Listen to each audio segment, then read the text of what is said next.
Hallelujah. ದೇವರ ಪರಿಶುದ್ಧ ನಾಮಕ್ಕೆ ಸ್ತೋತ್ರವಾಗಲಿ. ರಾತ್ರಿ ವೇಳೆಯಲ್ಲಿ ಮತ್ತೊಂದು ಆವರ್ತಿ ನಮ್ಮನ್ನೆಲ್ಲ ತಗ್ಗಿಸಿಕೊಂಡು ಕರ್ತನ ಕರಗಳನ್ನು ಒಪ್ಪಿಸಿಕೊಟ್ಟು ಒಂದು ರಾಗವನ್ನ ಹಾಡಿ ದೇವರ ನಾಮವನ್ನ ಮಹಿಮೆ ಪಡಿಸಿದ್ದೇವೆ. ಅದೇ ತರನೇ ಈಗ ಈ ಸಂಜೆ ವೇಳೆಯಲ್ಲಿ ಒಂದು ವಾಕ್ಯ ಭಾಗವನ್ನು ತೆಗೆದುಕೊಳ್ಳುವಾಗ ಪವಿತ್ರಾತ್ಮರು ಈ ವಾಕ್ಯದೊಂದಿಗೆ ಮಾತನಾಡ್ರಿ. ನಾವು ಅದಕ್ಕೋಸ್ಕರ ಪ್ರಾರ್ಥನೆ ಮಾಡಿ ಒಂದು ವಾಕ್ಯ ಭಾಗವನ್ನ ತೆಗೆದುಕೊಳ್ಳೋಣ. ಪರಿಶುದ್ಧವಾದ ಒಳ್ಳೆಯ ದೇವರೇ, ನಿಮಗೆ ಸ್ತೋತ್ರ ಮಾಡುತ್ತೇವೆ. ಯೇಸು ಸ್ವಾಮಿ, ಹಾಲೆಲೂಯ. ಕರ್ತನೆ, ಪವಿತ್ರಾತ್ಮರೇ, ನಿಮಗೆ ಕೋಟಿ ಕೋಟಿ ವಂದನೆ ಸ್ತೋತ್ರಗಳು ಸಲ್ಲಿಸ್ತೇವೆ. ಈ ವಾಕ್ಯದೊಂದಿಗೆ ನೀವು ಮಾತನಾಡಿ ಸ್ವಾಮಿ, ನಾವು ಕೇಳುತ್ತೇವಪ್ಪ. ಕೇಳಿದ ಮಾತ್ರವಲ್ಲದೆ ಸ್ವಾಮಿ, ಅದ್ರ ಪ್ರಕಾರನೇ ಕರ್ತನೆ ನಡೀತೇವೆ. ನಿಮ್ಮ ಕೃಪೆ, ನಿಮ್ಮ ಸಾನ್ನಿಧ್ಯ, ನಿಮ್ಮ ಹಸ್ತ ದೇವರೇ ಈ ಎಲ್ಲರ ಕುಟುಂಬದ ಮೇಲೆ ಇರಲಿ. ಪ್ರಾರ್ಥನೆ ಕೇಳಿದಕ್ಕಾಗಿ ಸ್ತೋತ್ರ, ಯೇಸು ಸ್ವಾಮಿ ನಾಮದಲ್ಲಿ ತಂದೆ. ಇದೇ ನಿನ್ನೆ ಓದಿದ ವಾಕ್ಯವೇ ಆಗಿದೆ. ವಿಮೋಚನಾ ಕಾಂಡ 3ನೇ ಅಧ್ಯಾಯ. ನಿನ್ನೆ 5ನೇ ವಚನ ತೆಗೆದುಕೊಂಡಿದ್ವಿ. ಅದೇ 5ರಿಂದನೇ ಇವತ್ತು ಹೋಗೋಣಂತೆ ಮುಂದೆ. ಯಾಕೆಂದ್ರೆ ನಾವು ಈಗ 6ನೇ ವಚನ ತೆಗೆದುಕೊಂಡ್ರೆ 5ನೇ ವಚನ ಸೇರಿಸಿಕೊಂಡ್ರೆ 6ನೇ ವಚನದಿಂದ ನಮಗೆ ಕ್ಲೀನ್ ಆಗಿ ಕ್ಲಾರಿಫಿಕೇಶನ್ ಸಿಗ್ತದೆ. ಅದಕ್ಕೋಸ್ಕರ ಈ ವಾಕ್ಯವನ್ನು ಧ್ಯಾನ ಮಾಡೋಣ. ನಿನ್ನ ಕಾಲಿನ ಕೆರಗಳು ತೆಗೆದು ಹಾಕು, ನೀನು ನಿಂತಿರುವ ಸ್ಥಳವು ಪರಿಶುದ್ಧ ಭೂಮಿ ಎಂದು ಹೇಳಿದನು. ದೇವರು ನಿನ್ನೆ ನಾವು ಹಾಡಿದ ಒಂದು ವಾಕ್ಯದ ಭಾಗವನ್ನು ಮೋಶೆಗೆ ದೇವರು ಹೇಳ್ತಾರೆ, ಇದು ಪರಿಶುದ್ಧವಾದ ಸ್ಥಳವಾಗಿದೆ. ಹಾಗಾಗಿ ನಿನ್ನ ಕಾಲಿಗೆ ಸ್ಲಿಪ್ಪರ್ ಹಾಕಿದೆಯಲ್ಲ, ಆ ಸ್ಲಿಪ್ಪರ್ ಅನ್ನ ತೆಗೆದಿಟ್ಟು ಬಾ. ಹಲ್ಲೆಲೂಯ. ಅವಾಗ ಅವನು, ಆಗಲಿ ಸ್ವಾಮಿ. ಯಾಕಂದ್ರೆ ದೇವರ ಮಾತು ಯಾರು ಈ ಕಾಲಘಟ್ಟದಲ್ಲಾಗ್ಲಿ ಆ ದಿನಗಳಲ್ಲಾಗಿರ್ಲಿ ಯಾರು ಅದನ್ನ ತೆಗಿಲಿಲ್ಲ. ಯಾರು ಅಂಗೀಕಾರ ಮಾಡಲಿಲ್ಲ ಅಂದ್ರೆ ದೇವರನ್ನ ಅನುಸರಣೆ ಮಾಡದಿದ್ದಂಥವರು, ನಿಜವಾದ ದೇವರು ಯಾರು ಅಂತ ಗೊತ್ತಿಲ್ಲದವರು ಆ ಹಳೆ ಒಡಂಬಡಿಕೆ ಕಾಲದಲ್ಲೂ ಬಹು ಜನ ಇದ್ದರು. ಹಲ್ಲೆಲೂಯ. ಆದರೆ ಅವ್ರ ಹೆಸರುಗಳು ಎಲ್ಲೂ ಉಲ್ಲೇಖ ಆಗಲಿಲ್ಲ. ಪ್ರಿಯನಾದ ದೇವರ ಮಕ್ಕಳೇ, ಇವತ್ತು ಇವರ ಹೆಸರುಗಳು ಮೋಶೆ ನೋಡಿ, ಈ ಅಬ್ರಾಮ್, ಇಸಾಕ್, ಯಾಕೋಬ್ರು, ಈ ನೋಹ, ಈ ಮತ್ತೆ ಆದಾಮು, ಅವ್ವಳು, ಇವರೆಲ್ಲ ಯಾಕೆ ಬೈಬಲಲ್ಲಿ ಉಲ್ಲೇಖ ಆಗಿದೆ ಅಂದ್ರೆ ಅವರೆಲ್ಲ ದೇವರು ಆರಿಸಿಕೊಂಡಂತ ಜನಾಂಗಗಳು, ದೇವರ ಮಾತು ಕೇಳುವಂಥವರು. ಹಾಲೆಲೂಯಾ. ಇವತ್ತು ಸತ ದೇವರು ಆ ಪತ್ರಿಕೆಯಲ್ಲಿ ಯಾರು ದೇವರ ಹೆಸರುಗಳನ್ನ ಮಾತನಾಡುತ್ತಾರೋ, ದೇವರ ಹೆಸರುಗಳಲ್ಲಿ ನಾವು ವಾಕ್ಯದ ಮುಖಾಂತರ ನಾವು ಒಬ್ಬರಿಗೊಬ್ಬರು ಸಂತೈಸಿ ಮಾತನಾಡ್ತೀವೋ, ದೇವರ ಮಕ್ಕಳಾಗಿರುವಂತವರು ಯಾಕೆ ಇವತ್ತು ಸತ ದೇವರ ಒಂದು ಪತ್ರಿಕೆಯಲ್ಲಿ ಬರೆಯಲ್ಪಟ್ಟಿದೆ. ದೇವರ ಪತ್ರಿಕೆ ಅಂದ್ರೆ ಯಾವುದು? ದೇವರ ಜ್ಞಾಪಕ ಪುಸ್ತಕದಲ್ಲಿ ಹೆಸರು ಉಲ್ಲೇಖ ಆಗಿದೆ. ಯಾವುದು ಪತ್ರಿಕೆ ಅಂದ್ರೆ ಮಲಾಕಿ ಬರೆದ ಪತ್ರಿಕೆಯಲ್ಲಿ 3ನೇ ಅಧ್ಯಾಯ 16ನೇ ವಚನದಲ್ಲಿ ಬರೆಯಲ್ಪಟ್ಟಿದೆ, ಯಾರು ನನ್ನ ನಾಮ ಸ್ಮರಣೆಯನ್ನು ಮಾಡುತ್ತಾರೋ ಭೂಮಿ ಮೇಲೆ, ನನ್ನ ಹೆಸರು ಹಿಡಿದುಕೊಂಡು ಪ್ರಾರ್ಥನೆ ಮಾಡುತ್ತಾರೋ, 4-5 ಜನ ಸೇರಿಕೊಂಡು ವಾಕ್ಯವನ್ನು ಹಂಚಿಕೊಂಡು ಸದಾಕಾಲ ದೇವರ ಹೆಸರುಗಳನ್ನು ಘನಪಡಿಸುತ್ತಾರೋ ಅಂಥವರ ಹೆಸರು ಏನಂತೆ? ದೇವರೊಂದು ಜ್ಞಾಪಕ ಪುಸ್ತಕದಲ್ಲಿ ಬರೆಯಲ್ಪಟ್ಟಿದೆ. ಹಾಲೆಲೂಯಾ. ಹಳೆ ಒಡಂಬಡಿಕೆಯಲ್ಲಿ ಇವ್ರದೆಲ್ಲ ಯಾಕೆ ಬರ್ದಿದೆ ಅಂದ್ರೆ ದೇವರಿಗಾಗಿ ಇದ್ದಂಥವರು, ದೇವರಿಗಾಗಿ ಜೀವಿಸುವಂಥವರು. ಈ ಕಾಲಘಟ್ಟದಲ್ಲಿ, ಹೊಸ ಒಡಂಬಡಿಕೆ ಕಾಲದಲ್ಲೂ ದೇವರು ಕೃಪೆ ಕೊಟ್ಟಿದ್ದಾರೆ. ಇದು ಕೃಪೆ ಕಾಲ. ಹಾಲೆಲೂಯಾ. ಆಗ ಮನಸ್ಸಾಕ್ಷಿ ಈಗ ನಮ್ಗೆ ಗ್ರಂಥ ಕೊಟ್ಟಿದ್ದಾರೆ. ಹಾಲೆಲೂಯಾ. ಈ ಗ್ರಂಥವನ್ನು ಧ್ಯಾನ ಮಾಡ್ರಿ, ಓದ್ರಿ, ಇದ್ರ ಪ್ರಕಾರ ಜೀವಿಸ್ರಿ, ಪರಲೋಕ ರಾಜ್ಯಕ್ಕೆ ಬನ್ನಿ. ಇದಕ್ಕೆ ನಿಮ್ಗೆ ಯಾವ ಅಡಚಣೆಗಳು ಆಗುವುದಿಲ್ಲ. ಹಾಲೆಲೂಯಾ. ಅದಕ್ಕೆ ಇಲ್ಲಿ ಕೆಳಗಡೆ ಪರಿಶುದ್ಧ ಭೂಮಿ ಎಂದು ಹೇಳಿದನು. ಇದಲ್ಲದೆ ಆತನು, ನಾನು ನಿನ್ನ ತಂದೆಯ ದೇವರು ಹೇಳ್ತಾರೆ ಮೋಶೆಗೆ, ಇದಲ್ಲದೆ ಆತನು, ನಾನು ನಿನ್ನ ತಂದೆಯ ದೇವರು, ಅಬ್ರಾಮನ ದೇವರು, ಇಸಾಕನ ದೇವರು, ಯಾಕೋಬನ ದೇವರು ಅಂದಾಗ ಮೋಶೆ ಅವರನ್ನು ನೋಡುವುದಕ್ಕೆ ಭಯಪಟ್ಟನು.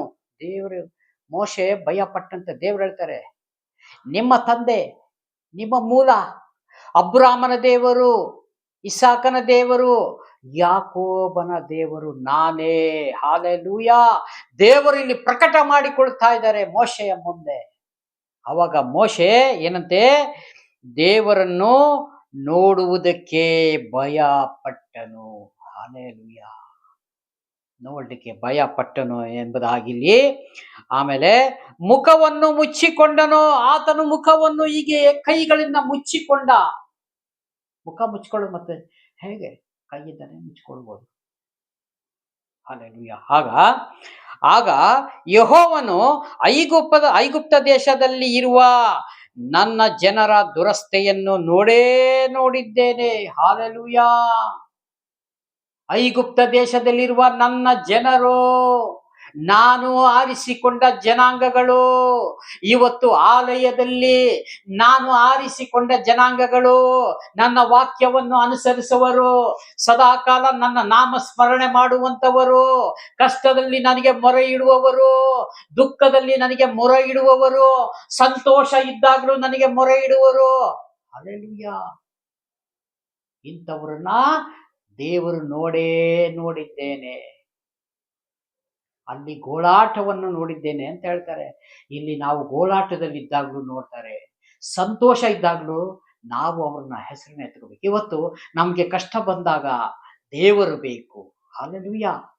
ನೋವುಗಳು ಬಂದಾಗ ದೇವರು ಬೇಕು, ಪ್ರಿಯನಾದ ದೇವರ ಮಕ್ಕಳೇ. ಆದರೆ ನಮಗೆ ತುಂಬಾ ಅನುಕೂಲಗಳಾದಾಗ ದೇವರಿಗೆ ಸಮಯ ಕೊಡುವುದಿಲ್ಲ.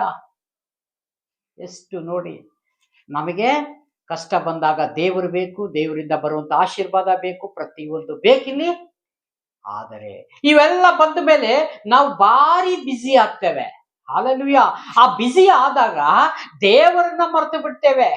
ನಮಗೆ ಸಹಾಯ ಹಸ್ತವನ್ನ ಮಾಡಿದ್ರಲ್ಲ ಸರ್ವಶಕ್ತನಾದ ದೇವರು, ಅವರನ್ನೇ ಮರೆತು ಬಿಡ್ತೇವೆ. ಪ್ರಾರ್ಥನೆ ಇವತ್ತು ಭಾನುವಾರ ನಾನು ಬಿಸ್ನೆಸ್ ಬ್ಯುಸಿ ಇದ್ದೇನೆ, ದೇವರು ಆಶೀರ್ವಾದ ಮಾಡಿದ ಬಿಸ್ನೆಸ್ನ ನಾನು ಹೇಗೆ ನಾವು ಅದನ್ನ, ಇದು ಭಾನುವಾರನೇ ಮೀಟಿಂಗ್ ಇದೆ, ತುಂಬಾ ಕೆಲಸಗಳಿದೆ.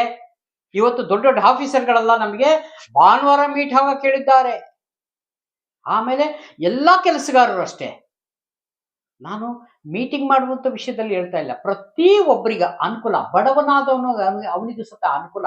ಆದರೆ ಅವನು ಸತ ಹೇಳೋದಷ್ಟೇ, ನನಗೀಗ ಒಂದು ದೊಡ್ಡ ಕಾಂಟ್ರಾಕ್ಟ್ ಸಿಕ್ಕಿದೆ, ನಾನು ಒಂದು ದೊಡ್ಡ ವೆಹಿಕಲ್ ಇಟ್ಟಿದ್ದೀನಿ, ಈ ಭಾನುವಾರ ನನಗೆ ತುಂಬಾ ಬಾಡಿಗೆಗಳಿದೆ, ನಾನು ಹೋಗ್ಲೇಬೇಕಪ್ಪ ಚರ್ಚಿಗೆ, ಬೇಕಾದ್ರೆ ಮುಂದಿನ ವಾರ ನೋಡೋಣ ಬರ್ತೀನಿ. ಅವಾಗ ದೇವರು ಕೊಟ್ಟ ಆಶೀರ್ವಾದ, ದೇವರು ಕೊಟ್ಟಿದ್ದು ನಿನಗೆಲ್ಲ ಸರ್ವಸ್ವವನ್ನು ದೇವರು ನಿನಗೆ ದಾರಿ ಎರೆದಿದ್ದಾರೆ. ಹಲ್ಲೆಲೂಯ.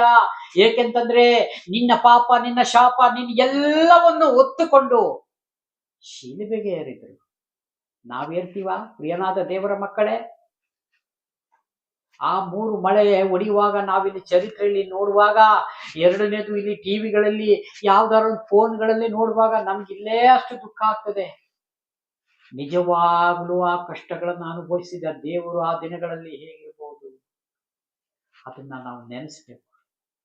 ನನಗೋಸ್ಕರ ಪ್ರಾಣ ಕೊಟ್ಟಿದ್ದ ದೇವರೇ, ನಿನಗೋಸ್ಕರ ನಾನು ಭಾನುವಾರ ಒಂದು ದಿವಸ ಆಲಯದಲ್ಲಿ ಕೂರ್ಬೇಕು ದೇವರೇ. ದುರಾತ್ಮ ನಿಮಗೆ ಆಸೆಯನ್ನು ತೋರಿಸ್ತಾ ಇದ್ದಾನೆ, ಈ ಲೋಕದ ವೈಭವವನ್ನು ತೋರಿಸ್ತಾ ಇದ್ದಾನೆ ನಿಮಗೆ. ಆಲಯಕ್ಕೆ ಎಂತ ಹೋಗ್ತೀಯ ಮಾರ ನೀನು? ಇವತ್ತೆಲ್ಲ ಚೆನ್ನಾಗಿದೆಯಲ್ಲ ನಿನಗೆ, ನೀನ್ ಕಷ್ಟ ಇತ್ತು ಅವು ಹೋಗ್ತಾ ಇದ್ದೆ, ಈಗ ಅನುಕೂಲ ಆಗಿದೆ ನೋಡಿ, ಈಗ ಅದು ಆ ಬಿಸ್ನೆಸ್ ನಿನಗೆ ಬಿಟ್ಟು ಹೋಗ್ತದೆ ನೋಡು, ನಿನಗೆ ಆ ಕಾಂಟ್ರಾಕ್ಟ್ ಬಿಟ್ಟು ಹೋಗ್ತದೆ, ಈ ಗಾಡಿಲಿ ಈ ಸಿಕ್ಕಿರೋ ಬಾಡಿಗೆ ಬಿಟ್ಟು ಹೋಗ್ತದೆ. ಹಲ್ಲೆಲೂಯಾ. ಯೋಚನೆ ಮಾಡಿ, ಇಂದಿನ 10 ವರ್ಷದಿಂದ, 15 ವರ್ಷದಿಂದ, ಇತ್ತಿತ್ತಲಾಗಿ 5 ವರ್ಷದಿಂದ ನಾವು ಹೇಗಿದ್ವಿ, ಇವತ್ತು ದೇವರು ನಮ್ಮನ್ನ ಎಲ್ಲಿಗೆ ತಂದಿದ್ದಾರೆ, ಅದನ್ನ ಯೋಚನೆ ಮಾಡಿ ಮಾತಾಡಬೇಕು. ಯಾಕಂದ್ರೆ ದೇವರು ನಮಗೆ ಜ್ಞಾನ ಕೊಟ್ಟಿದ್ದಾರಲ್ಲ, ಆ ಜ್ಞಾನದ ಮೇರೆಗೆ ಒಳ್ಳೆಯದು ಕೆಟ್ಟದು ನಾವೆಲ್ಲ ನಮ್ಮ ಮುಂದೆ ಇದೆ. ನಿನಗೆ ಯಾವುದು ಬೇಕು ನೀನು ಆಯ್ಕೆ ಮಾಡ್ಕೋ. ಹಲ್ಲೆಲೂಯ. ಅದಕ್ಕಾಗಿ ನಾವು ದೇವರನ್ನ ಎಂದಿಗೂ ಬಿಡಬಾರ್ದು ಪ್ರಿಯನಾದ ದೇವರ ಮಕ್ಕಳೇ. ದೇವರು ಕೊಟ್ಟರು ಸರಿ, ದೇವರು ಕೊಡ್ಲಿಲ್ಲ ಅಂದ್ರೂ ಸರಿ, ತಡವಾದ್ರೂ ತಾಮಸದು, ದೇವರದು ಒಂದು ಸಮಯ ಇದೆ, ಆ ಸಮಯ ಬಂದ್ರೆ ಯಾವತ್ತೂ ನಿಲ್ಲೋದಿಲ್ಲ. ಅದು ಚೆನ್ನಾಗಿ ನಾವು ತಿಳಿದಿರಬೇಕು. ಹಾಗಾಗಿ ಇಲ್ಲಿ ಏನಂತೆ, ಆಗ ಐಗುಪ್ತ ದೇಶದಲ್ಲಿರುವ ನನ್ನ ಜನರ ದುರಸ್ತೆಯನ್ನು ನೋಡಿದ್ದೇನೆ, ಬಿಟ್ಟಿ ಮಾಡಿಸುವವರ ವಿಷಯದಲ್ಲಿ ಅವರು ಇಟ್ಟ ಮೊರೆಯನ್ನು ನನಗೆ ಕೇಳಿಸಿತು. ಹಲ್ಲೆಲೂಯಾ. ಆ ಐಗುಪ್ತ ದೇಶದಲ್ಲಿ ಬಿಟ್ಟಿ ಕೆಲಸ ಮಾಡಿಸುವಂತ ಫರೋಹನ ರಾಜ ಅವನ್ನ ಅಲ್ಲಿ ಏನಂತೆ, ನಾನು ಅದನ್ನ ದೇವರು ಹೇಳ್ತಾರೆ, ಅದನ್ನ ನಾನು ಏನಂತೆ ಇಟ್ಟ ಮೊರೆಯನ್ನು ನನಗೆ ಕೇಳಿಸಿತು. ಆ ಕಷ್ಟ ಮಾಡಿಕೊಂಡು ಅವರು ಮೊರೆ ಇಡುವಾಗ ದೇವರಿಗೆ ಮುಟ್ಟಿತು. ಆ ಕಷ್ಟಗಳನ್ನ ದೇವರಿಗೆ ತಿಳಿಯಿತು. ಆ ಅವರ ಆ ದುಃಖವನ್ನೆಲ್ಲ ನಾನು ಬಲ್ಲೆ. ದೇವ್ರು ಹೇಳ್ತಾರೆ, ಆ ದುಃಖವಲ್ಲ ನಾನು ಬಲ್ಲೆ. ಆದ ಕಾರಣ ಅವರನ್ನು ಐಗುಪ್ತದೊಳಗಿಂದ ತಪ್ಪಿಸುವುದಕ್ಕೂ ಆ ದೇಶದಿಂದ ಬಿಡಿಸಿ ಹಾಲು ಜೇನು ಹರಿಯುವ ವಿಸ್ತಾರವಾದ ಒಳ್ಳೆಯ ದೇಶದಲ್ಲಿ, ಆದರೆ ಕಾನಾನ್ಯರು ಹಾಲು ಜೇನು ಹರಿಯುವಂತ ದೇಶದಲ್ಲಿ ನಿಮ್ಮನ್ನ ಸೇರಿಸ್ತೇನೆ. ಇನ್ನು ಕೆಳಗೆ ಓದಲಿಕ್ಕೆ ಸಮಯ ಇಲ್ಲ. ದೇವರ ಚಿತ್ತವಾದರೆ ನಾಳೆ ಅದನ್ನು ಕಂಟಿನ್ಯೂ ಮಾಡೋಣ. ಇಲ್ಲಾಂದ್ರೆ ದೇವರು ನಾಳೆ ತೋರಿಸುವಂಥ ವಾಕ್ಯ ಮತ್ತೆ ಯಾವುದು ಇರ್ಬೋದು ನನಗೆ ತಿಳಿಯೋದು. ನಾನು ಹೇಗೆ ಅಂದರೆ ಯಾವ ವಿಷಯದಲ್ಲೂ ಪ್ರಿಪೇರ್ ಆಗಲ್ಲ. ದೇವರ ಹತ್ರ ನಾನು ಕೇಳ್ತೀನಿ, ಸ್ವಾಮಿ ಅನುದಿನದ ಆಹಾರ ಕೊಡುವಾತನೇ ನಿನಗೆ ಸ್ತೋತ್ರಪ್ಪ. ಒಂದೊಂದು ದಿವಸಕ್ಕೆ ಏನು ಕೊಡಬೇಕು ಅದನ್ನ ದಯಮಾಡಿ ಕೊಡು ಸ್ವಾಮಿ. ಅದ್ರಲ್ಲಿ ಯಾಕಂದ್ರೆ ನೀನೇ ಮಾತಾಡೋದ್ರಿಂದ ನಾನು ಏನು ಅಧ್ಯಾಯ ಧ್ಯಾನ ಮಾಡಲಿ, ನಾನು ಯಾವ ವಾಕ್ಯವನ್ನ ಹುಡುಕಲಿ ಸ್ವಾಮಿ ಎಂಬುದಾಗಿ ನಾನು ಕೇಳುವಾಗ ದೇವರು ಇದನ್ನೇ ನೀನು ತಗೋ, ಇದನ್ನ ನೀನು ಮಾತನಾಡು, ನಾನು ನಿನ್ನ ಸಂಗಡ ಇರುತ್ತೆ. ಇದಕ್ಕೆ ದೇವರ ವಾಕ್ಯ ಇದು ರೀತಿ ನನಗೆ ಕೊಟ್ಟಿರೋಂಥ ತಲಾಂತು ಪ್ರಿಯನಾದ ದೇವರ ಮಕ್ಕಳೇ. ಹಾಗಾಗಿ ನಾಳೆ ಯಾವ ಅಧ್ಯಾಯ ಯಾವ ವಾಕ್ಯ ಅಂತ ಸತ್ಯ ನನಗೆ ಗೊತ್ತಿಲ್ಲ. ದೇವರ ಚಿತ್ತ ಏನಿದೆಯೋ ನಾಳೆ ಆ ವಾಕ್ಯಕ್ಕೆ ಹೋಗೋಣ. ಅದಕ್ಕಾಗಿ ಒಂದು ಚಿಕ್ಕ ಪ್ರಾರ್ಥನೆ ಮಾಡಿ ಮುಕ್ತಾಯ ಮಾಡಿಕೊಳ್ಳೋಣ. ಎಲ್ಲರೂ ಕಣ್ಣು ಮುಚ್ಚಿ ಪ್ರಾರ್ಥನೆಯನ್ನು ಮಾಡಿಕೊಳ್ಳೋಣ.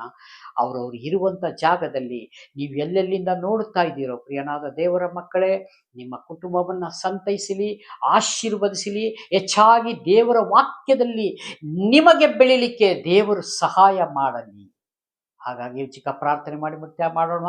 ಪ್ರೀತಿ ಸ್ವರೂಪನಾದ ದೇವರೇ, ರಾಜಾದಿರಾಜನೇ, ಲೋಕಕ್ಕೆ ರಕ್ಷಕನು ಬೆಳಕುವಾಗಿರೋ ನಮ್ಮ ದೇವರೇ, ಮಹಿಮೆಯ ಅರಸನು ನೀವು ಸ್ವಾಮಿ. ಪ್ರಾರ್ಥನೆ ಕೇಳಿದಕ್ಕಾಗಿ ಸ್ತೋತ್ರ. ಯೇಸು ಸ್ವಾಮಿ ನಾಮದಲ್ಲಿ ಬೇಡಿಕೊಳ್ಳುತ್ತೇನೆ. ಜೀವಗಳ ತಂದೆಯಾದ ದೇವರೇ, ವಿಡಿಯೋ ಮುಖಾಂತರ ಪ್ರತಿಯೊಂದು ಸಹೋದರ ಸಹೋದರಿ ನೆನೆಸಿ ನಿಮ್ಮ ಕರಗಳನ್ನು ಇಸ್ಕೊಡ್ತೀನಿ ಸ್ವಾಮಿ. ಪ್ರಾರ್ಥನೆ ಕೇಳಿದಕ್ಕಾಗಿ ಸ್ತೋತ್ರ. ಯೇಸು ಸ್ವಾಮಿ ನಾಮದಲ್ಲಿ ತಂದೆ, amen. Praise God. God bless you. ದೇವರೆಲ್ಲರನ್ನು ಆಶೀರ್ವದಿಸಲಿ. ಆಮೇನ್, ಆಮೇನ್.